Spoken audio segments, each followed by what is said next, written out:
listening to the smooth sounds of freaking Daddy's music.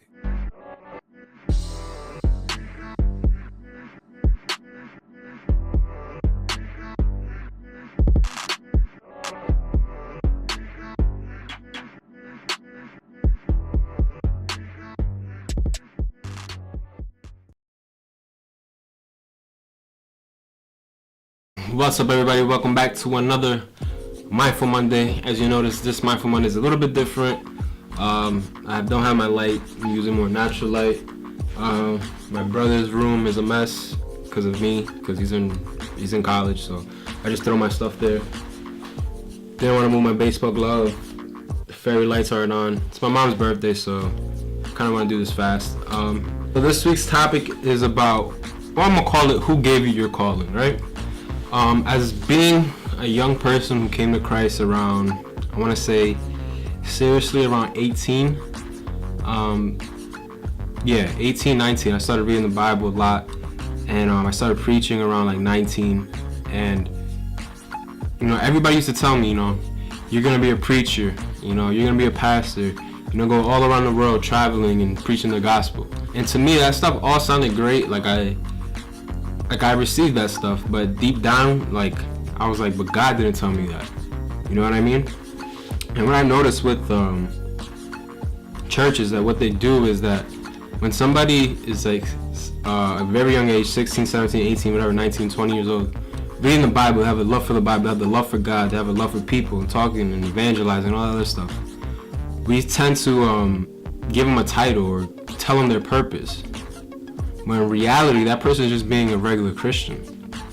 And then we have other Christians who see that Christian who's on fire for God, and they're like, oh, see, he has a calling. They gave him a calling, you know what I mean? He's going to be a pastor. He's going to go around the world. He's going to set up churches and all that stuff. So I don't have to be like him because he has a calling and I don't. So I could be mediocre. And that's what happens is that you can't, when we give somebody else a calling, even if it came from God or it didn't come from God, at a young age, other people look at that person and they feel like they're less, and it kind of justifies their mediocrity, because this person's on fire for God, but he's gonna be a preacher and all that stuff. So that's why he's on fire for God. The reason I'm not on fire for God is because I'm not being called to be a preacher, and that's what their mindset is. You know what I mean? It's very wrong. And with a mind like that justifies things in their own sight, not in God's sight, they're going to continue to be mediocre. And God doesn't want that. God wants us to explore into the deepness of Him, to be a real Christian, not just one that goes up to youth group, not just one that,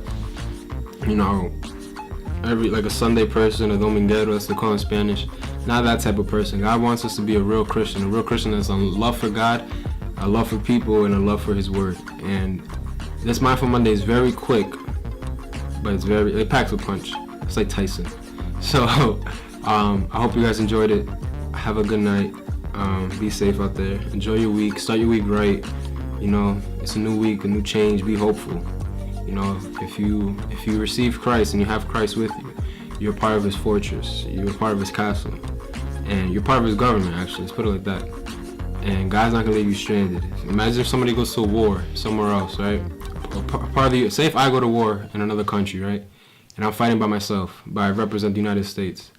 If I go fighting by myself against, an army of 120,000 people, I'm gonna be pretty defenseless and scared, and I know I'm set up for failure. But if I know that I come from a kingdom that's of God, a government that is of God, and I go to war with those people, I know that God's government is gonna back me, just how, in physical sense, me going to another country, the United States will back me, you know what I mean? So understand that there's hope, and God has a calling for you, and you're not alone. God's fighting for you. Be patient. Stop trying to receive blessings like that. This is not McDonald's, it's not the drive-thru. You have to, God wants to build character. He wants you to endure. So be patient with God. Be patient with yourself. Continue to read the Bible. Continue to pray. Continue to grow in the spiritual things.